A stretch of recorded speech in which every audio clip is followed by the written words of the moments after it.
about me, you're watching TitoFit. We like to talk about health, fitness, and wellness in this channel. So if you're into those things, please don't forget to watch this video to the very end and make sure to like it as well. So like it. And if you haven't yet, please consider subscribing to this channel. Okay, so what we're gonna talk about today, we're gonna talk about part 2 of our holiday fitness tips. Now, this has more to do with the exact things to do during the holidays. Now, as you know, dito, Christmas, New Year's, medyo mahaba-haba yan. It usually extends for like about 2 months, but we're now about 2 weeks before December and the parties are getting real. The traffic is getting real in Metro Manila. Restrictions have been loosened. Everybody's out. Curfew is done. It's time to party. So with that being said, how do you not get bigger or how not to gain too much weight during the holidays? That January is going to be a pain in the butt. Alright, so number 1. It's okay to party hard, but you gotta work out even harder. So generally speaking, we can't really avoid these social gatherings as much, family, friends. These people have missed you, been in lockdown for the past 2 years. So basically now that restrictions are somewhat looser, you're going to go out and see your friends and family, and you guys are going to do that over a buttload of food. So, might as well, okay. But with that being said, I've been in the fitness space for a long time, and here's what I've noticed. Towards the holidays, something happens. The gym suddenly starts to get empty. People stop working out. During December, there are very few people in the gym. I've worked in gyms. It's been fairly lonely when I was a trainer, like in the gym floor. Malungkot siya, walang tao sa gym. Lahat nasa labas, nasa party. But that being said, most social gatherings are done at night. So that doesn't excuse you during the day, because generally speaking, for a lot of you people, work also takes a bit of a backseat. So pwede ka pa rin naman gumawa ng oras para mag-workout ka. So generally speaking, huwag mo lang kakalimutan mag-workout and you should be okay. Number 2, with that being said, treat your workouts just like you treat appointments, meetings, and important parties that you are going to attend. So make sure to stick to these appointments, make sure to treat them, to make sure that they are very important.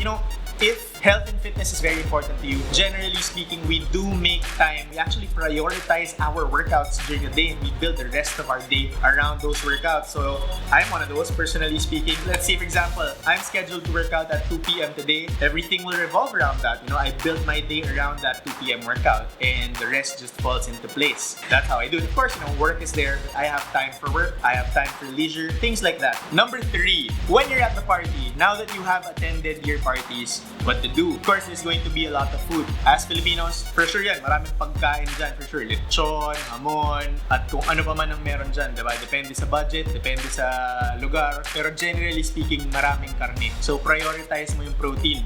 Make sure prioritize yung protein. After ng protein, gulay. Prioritize natin yung gulay. And then, pag meron pang space, tsaka tayo kumain ng carbs. So, syempre may pasta dyan. Syempre may kanin. Diba? Kung malakas ka magkanin. And of course, unahin mo muna yung protein at saka yung gulay para konti na lang yung space na matitira for the other stuff. When I say other stuff, that also includes dessert and or alcohol. So depende sa kung anong trip mo. If you're more a dessert cake person, if you're that type, again, pag busog ka na, hindi ganun kadami ang makakain mo nun. Most likely, tikim-tikim ka na lang dahil busog ka na. And the same goes for alcohol. As much as possible, try not to overindulge in alcohol because those are, generally speaking, empty calories. So if you're gonna have a drink, you can have 1 or 2 drinks. That's fine. You'll still enjoy. Generally speaking naman, if you're the type of person na kailangan mo ng alcohol para mag-enjoy, you need to assess certain things in your life. Alright? Now, that being said, a little bit should be enough. Number 4, check yourself before you wreck yourself. So learn to autocorrect. What does that mean? Let's say damage done. You have indulged the day before. What do you do?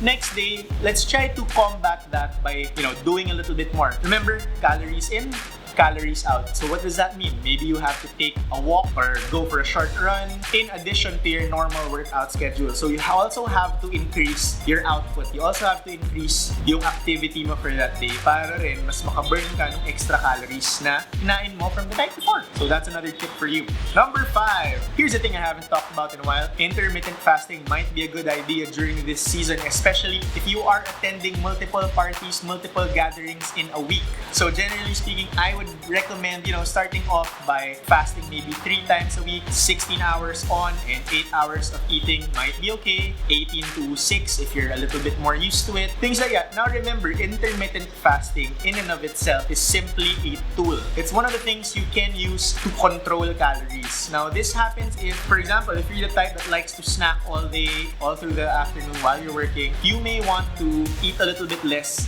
by means of intermittent fasting. So you're going to limit your time or your feeding window in that day. So during the holidays, that might be a good idea. Now, of course, don't rush into it. Make sure to ease slowly into intermittent fasting. We're still about a month away from Christmas. So that being said, still have time to get to try to adapt.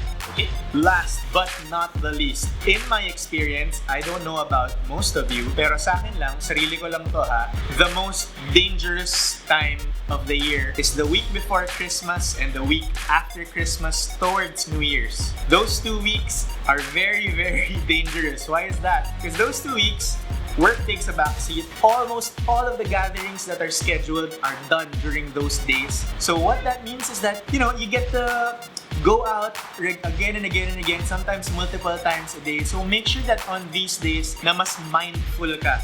Like when you say mindful, it just means that you are aware. Don't mindlessly snack. Don't mindlessly feed yourself. Things like that. So generally speaking, those are where my tips end for how not to gain holiday weight this season. This was a question submitted by a subscriber or a follower on Instagram. So if you are not yet following us on Instagram, please follow us on Instagram, TitoFitPH. And you can follow my personal Instagram at Jerdan_. If you want to see other non-TitoFit stuff I do. So there you have it. Merry Christmas to all. I hope if you're watching this, you're healthy, you're safe, you're spending time with your friends, your family, and things like that. And I hope that the holidays are kind to you and yours. I'll see you the next one.